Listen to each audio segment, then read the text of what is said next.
சென்னையில் ஐபிஎல் சூதாட்டத்தில் ஈடுபட்டதாக கூறி 10 பேரை கைது செய்த போலீசார் விசாரணையை மேற்கொண்டு வருகின்றனர். மேலும் இதுகுறித்தான கூடுதல் விவரங்களை வழங்குவதற்காக நமது செய்தியாளர் சுப்பிரமணியன் இணைப்பில் இருக்கிறார். வணக்கம் சுப்பிரமணியன், கூடுதல் விவரங்கள். சென்னை சேப்பாக்கம் மைதானத்தில் நேற்று சென்னை சூப்பர் கிங்ஸ் மற்றும் பஞ்சாப் அணிகளுக்கு இடையே ஐபிஎல் கிரிக்கெட் போட்டி நடந்தது. இந்த போட்டியையொட்டி வழக்கம் போல போலீசார் கள்ளச்சந்தையில் டிக்கெட் விற்கப்படுகிறதா என்பது தொடர்பாக ரகசிய கண்காணிப்பில் ஈடுபட்டார்கள்.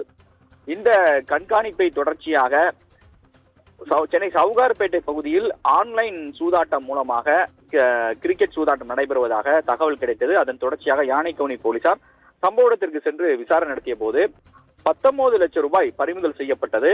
அதனை வருமான வரித்துறை அதிகாரிகளிடம் ஒப்படைத்திருக்கிறார்கள் போலீசார். அது மட்டுமல்லாமல் ஒரு இணையதளம் மூலமாக ஐபிஎல் கிரிக்கெட் சூதாட்டம் நடைபெறுவது தெரிய வந்தது. லோட்டஸ் டெர்பல்ஸ் இணையதளத்தின் மூலமாக இவர்கள் இந்த கிரிக்கெட் சூதாட்டத்தில் ஈடுபட்டு வந்ததாக போலீசார் விசாரணையில் தெரிய வந்திருக்கிறது. அது மட்டுமல்லாமல் இந்த சூதாட்டத்தில் எவ்வளவு பணத்தை இழந்திருக்கிறார்கள், எவ்வளவு பேர் இதில் போட்டியிட்டு இருக்கிறார்கள், அது மட்டுமல்லாமல் இந்த சூதாட்டத்துடைய முக்கிய கும்பல்கள் யார் என்ற கோணங்களில் விசாரணை என்பது நடத்தப்பட்டுக் கொண்டிருப்பதாக காவல்துறை தரப்பில் சொல்லப்பட்டிருக்கிறது.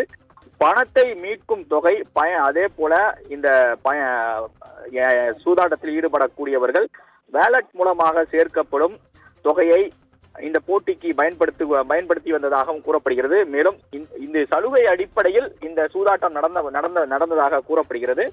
காவல்துறை தங்களுடைய முதல்கட்ட விசாரணையை தொடங்கி இருக்கிறார்கள். அது மட்டுமல்லாமல் இது தொடர்பாக 2 செல்போன்கள் கைப்பற்றப்பட்டிருக்கிறதாக தகவல்கள் வெளியாகி இருக்கிறது. காவல்துறை தங்களுடைய முதல்கட்ட விசாரணை நடத்தி வருவதாக மட்டும் தெரிவித்திருக்கிறார்கள்.